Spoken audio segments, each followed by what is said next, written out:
Hello everyone. Myself Raghav Jagga, a fifth year law student from University of Petroleum and Energy Studies, pursuing BCom LLB in taxation laws. So nowadays I am a legal intern with Lexi and Company. So today for our topic is what is the concept of fire insurance. So let's discuss this concept in a brief. Let's start with this concept. So first of all we have to discuss what is a fire insurance. Okay, let's start. So the fire insurance is a contract under which the insurer, in return for the consideration premium, pays to the indemnity the insured for the financial loss which he later may suffer due to a destruction or a damage to a property or a goods caused by a fire during a specific period which is mentioned in the contract. So the contract specifies the maximum amount agreed by the party at the time of the contract. Okay, so when the insured can claim the maximum amount, the agreed party at the time of the contract with the insured who claim the case of the losses. Okay, so let us discuss the types of losses covered under the fire insurance. So first type is good spoiled or property damaged by a water used to distinguish the fire. Second is pulling down of the adjacent premises by a fire brigade in order to prevent the progress in the flame. So third type is breakage of the food in the process of their removal from the building where the fire is raised. Okay, so another type is wage paid to a person employed for extinguishing a fire. Okay, so now let us discuss what are the type of losses which are not covered by the fire insurance in their policies.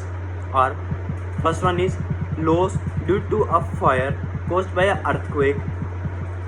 Okay, act of God, act at foreign emergencies, hostilities, war, civil strikes and so on.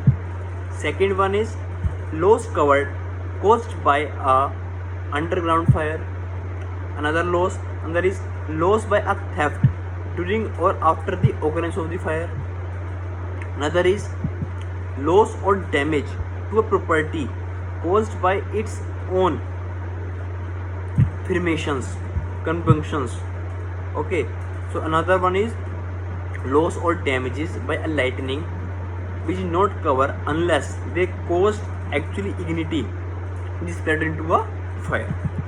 So let's discuss what are the types of policies under a fire insurance. So we'll discuss some of them. So first one is a specific policy.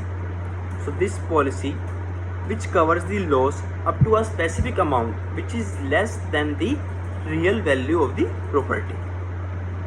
Okay, so second policy is compensation policy. So in this policy is also known as all-in-one policy, which covers the risk of the fire, theft, third-party risk, and so on.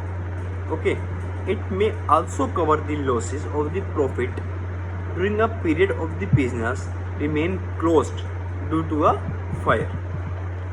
Third policy is valued policy. So in this policy, under this, the insured can recover a fixed amount agreed at the time of the policy is taken.